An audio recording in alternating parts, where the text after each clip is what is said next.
Start things off, I've got a thing that I just need to say. I just need to get it off my chest. I need to get it out in the open. And then once I say it, then we can kind of like deal with it, okay? New Year's resolutions are dumb. They just are. If they've worked for you, or if you have decided that this year is going to be the best year ever, and you're going to turn over a brand new leaf, and you're going to do this thing that you've never done before, and everything's going to be wonderful because you made a decision one day, fine. Good for you. I still am trying to lose the 5 pounds I told myself I was going to lose in 2018. So, like, good luck, right? Like, I appreciate that. But if you need a date on the calendar to decide that everything's going to be different, I don't know what to tell you. Right? Like, I could stand up here and I could give you some big, great sermon on like why this is a great time for goal setting and why this is the year for you and all of that. And I just don't buy it. Like, every day is an opportunity to do something different. Every day is an opportunity to be fresh and to be new. And when the sun comes up, you get the opportunity. And frankly, God did that read Genesis 1, right? Every day he created something new for a whole 6 days. Week-ish, somewhere in there, right? Like, you can do the same thing. Like, you don't need a new year to do that. And yet, there is something different about this time of year. And it's kind of an odd season. Like, I don't know what it's been like at your house this last week, but at my house, we've played the game, what day is it, and have I showered lately or not? Right? That's what happens in the week between the two holidays, right? What day is it? Are we going anywhere? Have I showered? Now, I will say that in the face of New Year's resolutions, that one of the great things about what social media has done, there's a phrase you will never hear me say other than this sermon. One of the great things that social media has done is it's given us a different kind of opportunity at the end of the year. It's given us the opportunity to do something that maybe we couldn't have done as easily in the years and generations and all that before social media. And that is an end-of-year review. Like, my social media feed has popped up in the last week with a bunch of pictures. My iPhone has done the same thing. Google Photos does it. Amazon Photos does it. Hey, Paul, look at your year 2023 in pictures. And it's given me, like, I've gone through and seen things and been like, oh, I forgot that I did that this year. This is really cool. Or, oh, that was a really great moment. I haven't talked to so-and-so in a long time. It gives us an opportunity to kind of review the year and to pause and be thankful. And if there's anything the world needs more of, it's gratitude. Gratitude will solve all kinds of problems. If we could wake up more grateful than we went to bed every day, the world would be a much better place. What gets us in trouble is often we get stuck in a place of like being ungrateful for the things we have and desiring to keep up with the neighbors and spend money we don't have to impress people we don't like, right? That whole thing over and over and over again instead of being happy with where we are and what we've got. So today, what I would like to do is I would like to do some end-of-year review. I want to talk about some of the amazing things God has done in the family of Pleasant Grove for the last year. I want to talk about all of the work that we have done together and the really cool things, the harvest that has come from that. Because one of the things that I will tell you is one of my failings as a leader is I'm not very good at this. I'm not very good at stopping to just be and to be like, yes, that's a win. In fact, what I'm really guilty of is thinking, okay, completed that event. I have 364 days to start planning next year. I roll right to the next thing. The worship team can tell you that because this morning, guess what I told them? Easter is in March 31st. We need to start talking about what that's going to look like. Not, hey, Christmas was great and the worship services were phenomenal and people really felt the Spirit of Jesus as we told the story again in a fresh way so people connect with the gospel. Hey, we got Easter coming up. So I want to break that habit today. I want to pause and just be thankful. Now, we'll do a little bit of here's what's coming next at the end, but the majority of this is about just being today. Can we do that? I said, can we do that, church? Very good. Thank you. Now, in order to have that conversation, we're going to be in John chapter 13 this morning. This is a passage that's going to feel very untimely and not like it belongs this time of year, but it is going to kind of open us up as we talk, because I think this passage, above all the ones that the ones I considered for this sermon anyway, really highlights kind of who Pleasant Grove is as a family. So John chapter 13, we're going to read the first 17 verses. Let's dive into the text. I'm reading from the NIV. It was just before the Passover festival, and Jesus knew that the hour had come for him to leave the world and go to the Father. Having loved his own who were in the world, he loved them to the end. The evening meal was in progress, and the devil had already prompted Judas, son of Simon the Iscariot, to betray Jesus. And Jesus knew that the Father had put all things under his power, and that he had come from God and was returning to God. So he got up from the meal, took off his outer clothing, wrapped a towel around his waist. And after that, he poured water in a basin and began to wash his disciples' feet, drying them with the towel that he'd wrapped around him.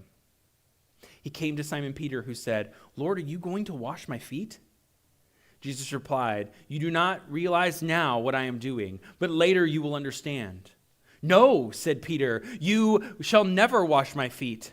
And Jesus said, "Unless I wash you, you have no part with me." "Then, Lord," Simon replied, "wash not just my feet, but my hands and my head as well." Jesus answered, "Those who have already had a bath only need to wash their feet, for their whole body is clean. And you were clean, though not every one of you."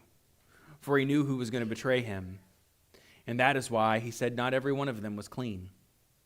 When he finished washing their feet, he put on his clothes and returned to his place. "Do you understand what I've done for you?" he asked. "You call me teacher and Lord, and rightfully so, for that's what I am. Now that I, your Lord and teacher, have washed your feet, you should wash one another's feet. I have set an example. I have set you as an example that you should do as I have done for you. Very truly, I tell you, no servant is greater than his master, and no messenger greater than the one who sent him. Now that you know these things, you will be blessed if you do them." The living word of God for the people of God. Thanks be to God indeed. Now, as we go through this, as we start to talk about some of the really cool things that have happened, if you want to celebrate that or laugh or, do something other than sit there and look like an oil painting, that's totally fine. You are welcome to engage in this message as much as you feel necessary. Because, friends, these are not my wins. These are the wins that God has placed in the family of Pleasant Grove. These are our wins collective. And if the only thing you've done is regularly hit your knees and prayed for your church, friends, you have changed people's lives this year. That's what it looks like to be part of this family. That's what it looks like to live into this mission and vision. And so we've done some really cool things have happened. Let's start with the easy one, right? Let's start with a softball, right down the middle, right? Children and youth. If you don't know, we've got a vibrant and children and youth program at Pleasant Grove. We have seen record children and youth attendance all year long. We have kicked off new programs. We have built a system where kids are being transitioned from KFJ to youth group seamlessly so that they can know the leaders and they can feel confident in showing up. We have connected with the lives of young people, and we're helping them see the gospel.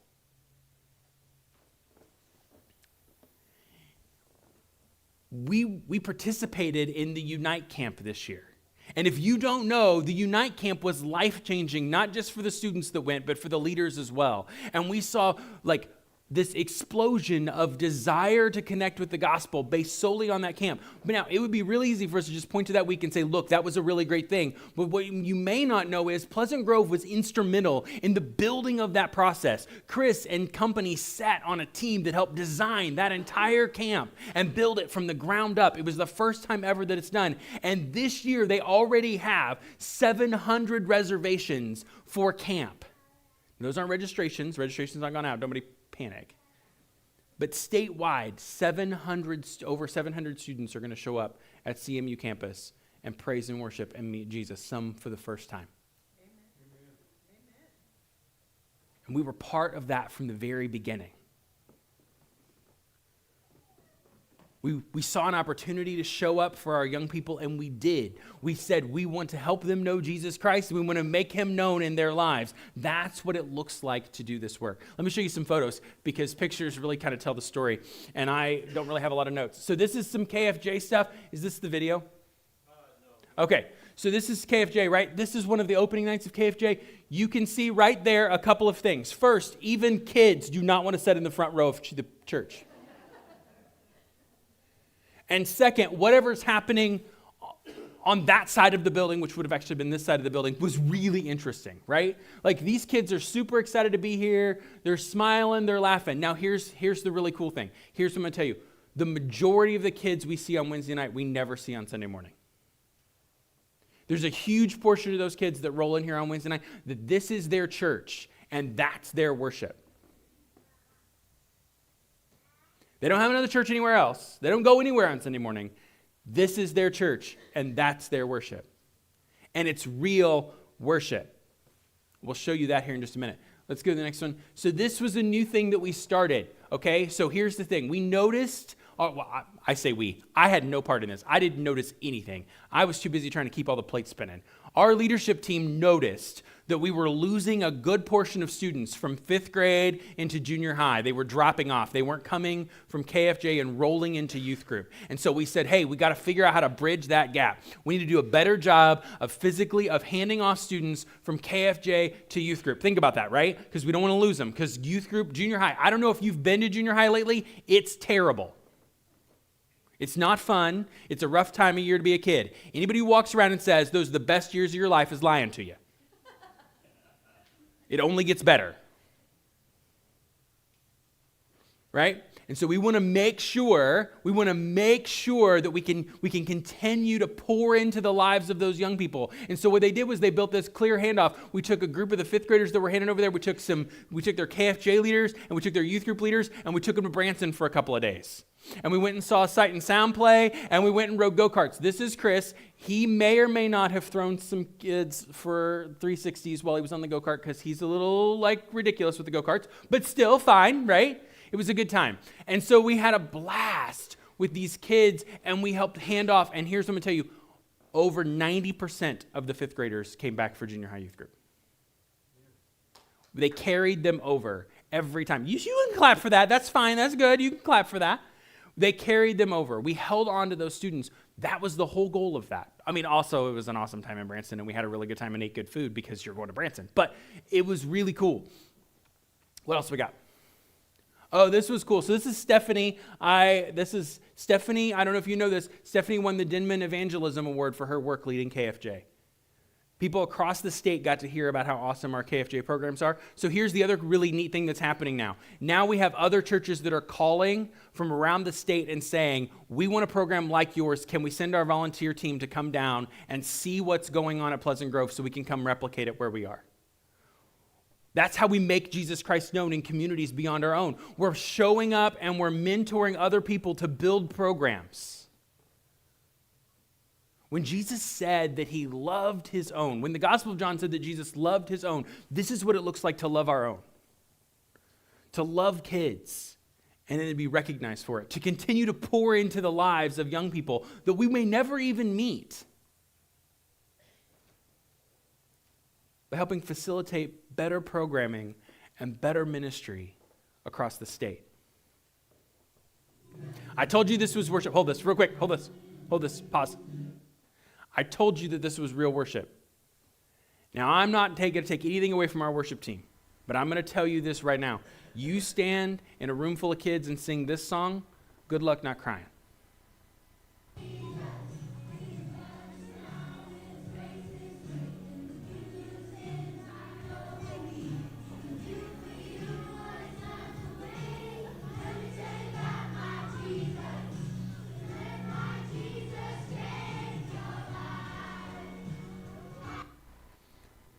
Amen.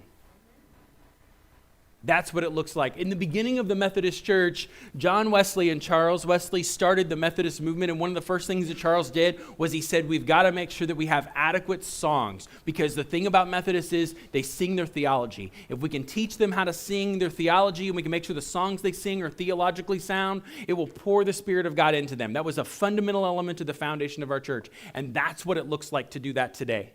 By the way that Charles Wesley did that was he took the beer songs and the bar songs of the day and he put Christian lyrics to them.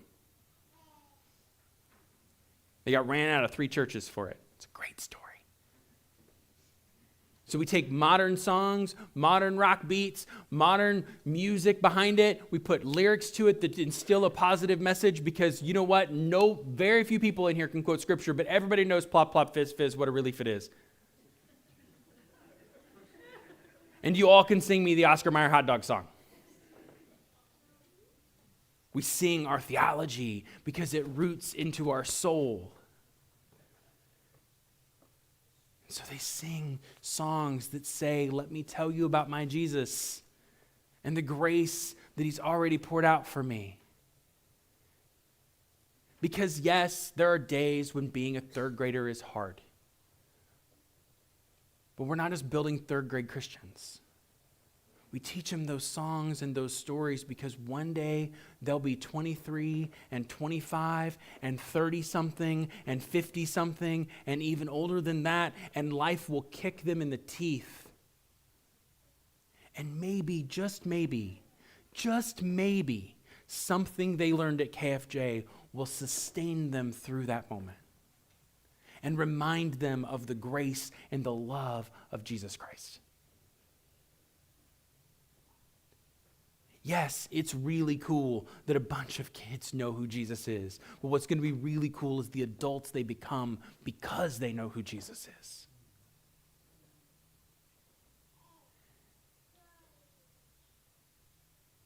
Building a strong children's and youth program is not about the future of the church. We wandered around and said that. That was a big tagline when I was coming up through youth ministry, right? This is the future of the church. It's not the future of the church. Building a strong and powerful youth and children's program is the current. It is the actual job of the church. We are an organization that exists to make new members of the organization. We want more people to know about the grace and love of Jesus Christ.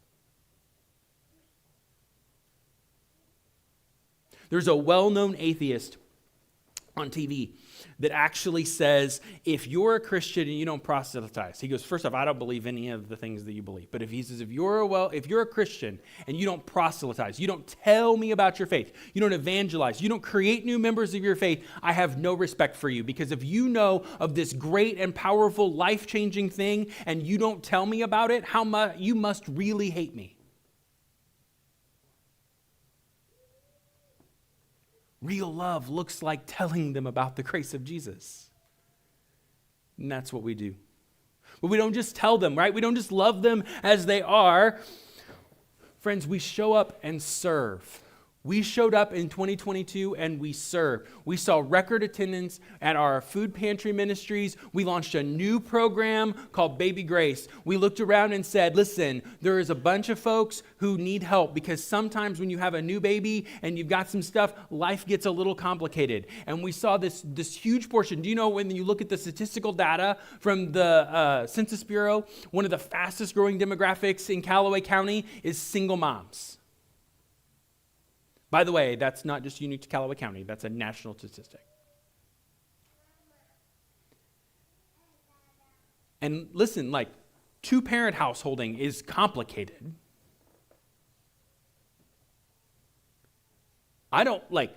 We've barely survived the week at my house, and there's 2 of us against 4, right? Doing it solo, that's difficult. That's impossible. I don't even know how to wrap my head around that.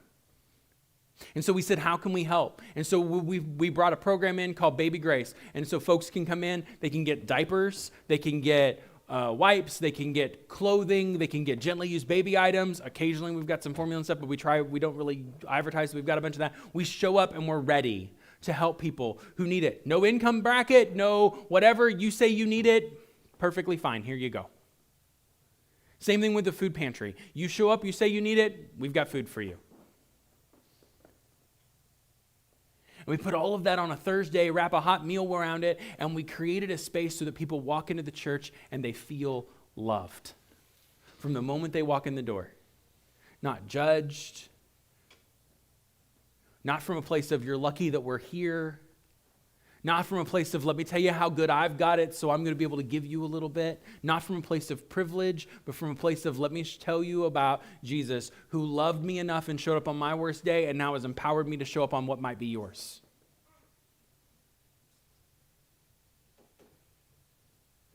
We showed up and we served. We showed up and served funeral dinners. We showed up and served countless funeral dinners and poured into the lives of people who were grieving and hurting. We showed up with prayers. I don't know if you have seen, but almost every day somebody is throwing out something on the prayer tree. Positive, negative, prayer needed, whatever, right? There's something going out because we are a praying church. We know the power of the Holy Spirit to change lives. We've seen that take place in our worship and in the lives of the people in this building, and we believe in the power of prayer. Nothing is as effective at changing the world like when the church hits its knees together.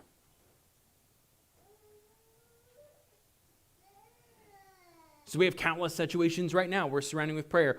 People we didn't think would get better that are getting better, things that we didn't think would happen that are becoming possible, all because the church continues to turn to God and lean into the work of the Spirit.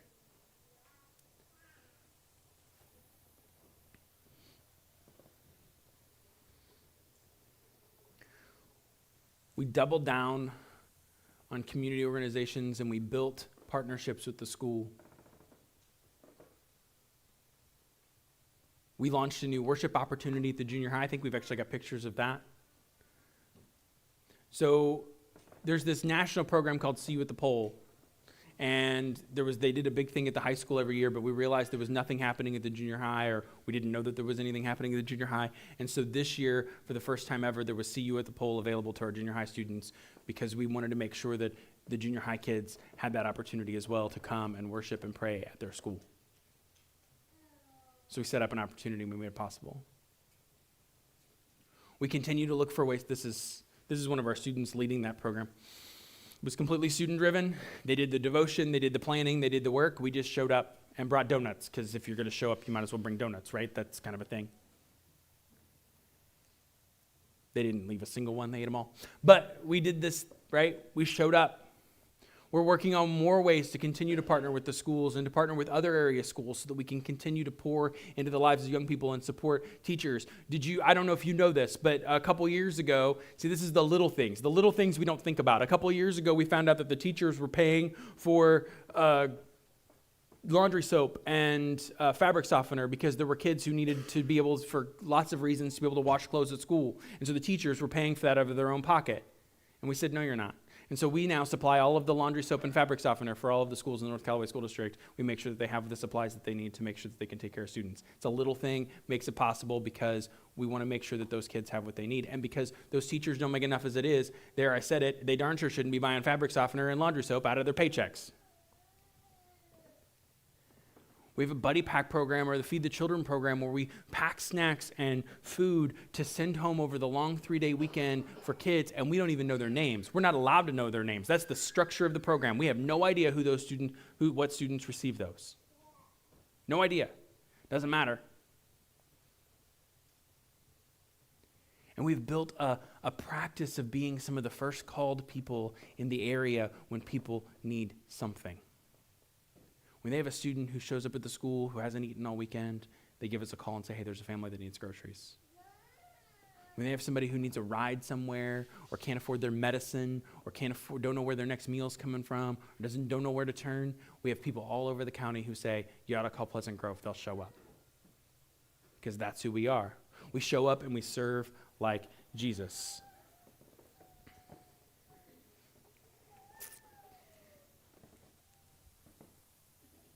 And all of that is possible because of you. And that, by the way, that's just like the beginning stages of everything, right? Did I go through? We got more pictures. Let's go through some photos here. We got some more stuff. This is the Women's Sisters in Faith meeting where the students came and talked about their the scholarship. So we sponsored kids to go to camp. That was really important to us, but more important than being able to sponsor the kids to go to camp was that we made sure that people heard about the investment that was made in our young people, because when you sponsor a kid to go to camp, you're investing in their spiritual future. And so they showed up at Sisters in Faith to tell them about why that experience to camp matters. We're helping kids make that connection. Oh, this was our camp kids. They made the cover of the Missouri Methodist magazine, so they were famous. They signed autographs at some point, I'm pretty sure.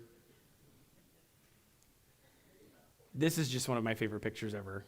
I'm not even sure what's happening here, but it's funny.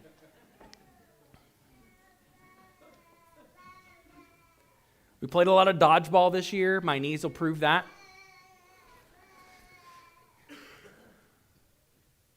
This is Sunday school, so if you missed our Sunday school program, next year it's going to look a little more like a Sunday school showcase, but our kids pour in all year long. They sing songs and learn songs, and they learn Sunday school lessons so they can show up. I haven't talked enough about Sunday school. Let me talk about Sunday school for a second. Sunday school is the backbone discipleship program of this church. If you've not connected to Sunday school, make that. I know New Year's resolutions are stupid, but make that a New Year's resolution to show up to Sunday school, because I'm telling you, nothing will change your life like sitting around a folding table with a group of faithful believers who want to sit down and read the Bible together.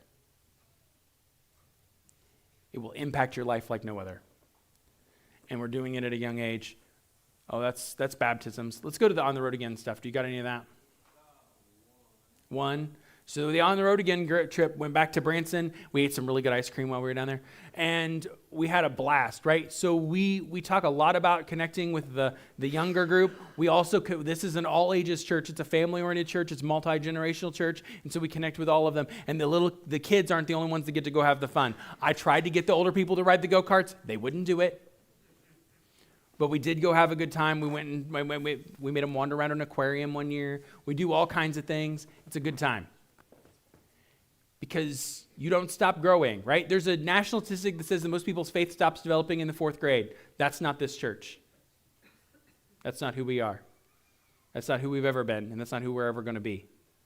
Now, all of that is possible because of you, like I was saying a second ago. All of that's possible because you continue to show up. All of that's possible because of your work. Now, I could tell you about growth, and I could tell you about numbers, and I could tell you about all that, and that's really cool, and my pastor nerd brain really likes all that stuff. But let me tell you about the most important part of it is we saw more new people in lay leadership this year than we ever have in the entire time I've been here. We saw more people step up and desire to lead. I was just telling somebody this morning. Everybody gives me a lot of credit. Paul, you do a lot. I don't do anything. I don't do anything. I don't lead anything. I show up. That is my job. My job is to show up. We have every one of those ministries that I just talked about. We have leaders. Almost 100% of them are volunteer, unpaid, who pour in hours and hours and hours to lead programs and to make them happen in this church. By the way, that's sustainability. Because at some point, y'all throw me out of here, then those programs will continue. But it also gives other people an opportunity to lean into who God is calling them to be, and their own leadership, and their own abilities, and the calls that God has placed on their hearts to help more people connect with Jesus. Which leads me to the next plea. If we're going to do some big things in 2024, guess what? I'm going to need more leaders, because the people I've got, they're already maxed out. And so the thing that God is laying on your heart, the thing that God is saying, hey, let's go do this. The thing that God is saying, let's go lead this thing, or start this Bible study, or connect with this group, or lead this book study. The thing that God is calling you to try or to do, let's talk about it. Let's talk about it, because that's how we build this thing. Jesus said, I have shown you the model. Now go forth and build this thing called the church.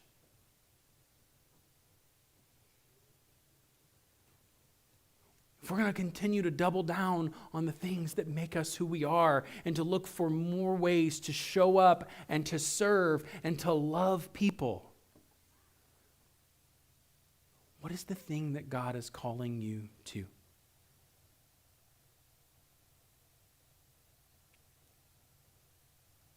And there's no such thing as a ridiculous idea. Well, maybe. There's no such thing as a spiritual gift that God can't use. I'm going to close with this, and then we'll get on to communion. We have a lady in the church who had a Saturday afternoon activity that I didn't even know she did, but that didn't mean anything because I don't know everything about everybody. She would go around and she would wander through people's yards and she would look at the things that they set out in the parking lot. Okay, so she garage saled. That's what she did, right? She liked to garage sale. She enjoyed garage selling. She liked to get a bargain. She can negotiate like no other. The woman tried to negotiate with me one time. It scared me. I just gave her whatever it was she wanted.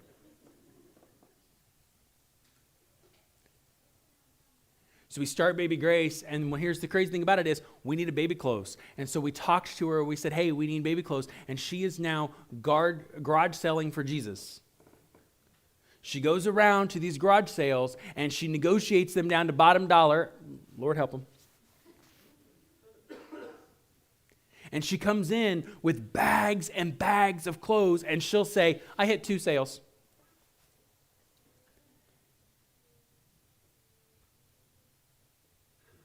So what is that thing that you're good at that you think God can't use? Because I guarantee you he can. If he can take a lady's garage selling habit and turn it into a ministry, he can take the thing that you do and make something amazing come from it.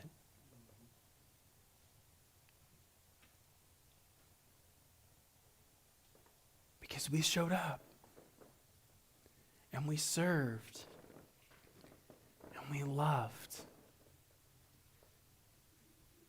And when we say things like, we're going to know Jesus Christ better today than we knew him yesterday, and we're going to make him more known in the world today than he was yesterday, we don't just say those things, we mean them, and we act on them.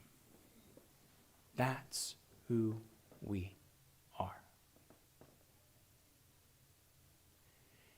And 2023 was a phenomenal year for that. And as I look down the landscape of 2024 and the chaos that is probably coming our way, Lord help.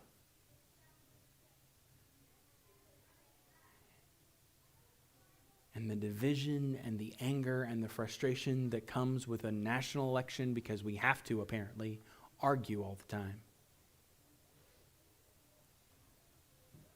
I think 2024 feels like a great opportunity to walk as people of peace, showing up to love in a world full of hate and fear. It looks like a great opportunity to pour out and to know Jesus better in 2024 than we know him in 2023, and to make him more known in the world in 2024 than he is right now.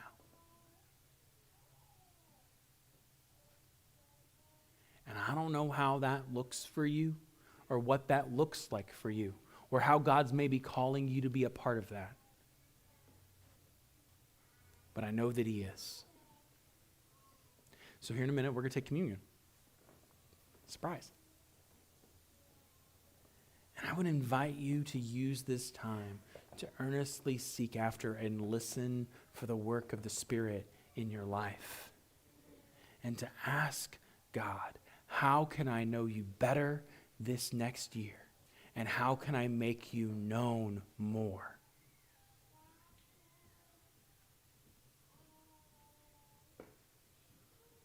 Because the world needs it. We need it. And it's who we are. At that same meal, where he washed their feet and set an example for them, and then, whether they knew it or not, sent them out, right? That's really what he's saying. Do for others as I've done for you. Go out and do this thing. They didn't see it as that yet, but that's what he was doing. As he set that example to them and sets the example for us of what it means to show up, to love, and to serve. He took the bread and gave thanks and broke it and said, "This is my body." The body of Christ broken for you.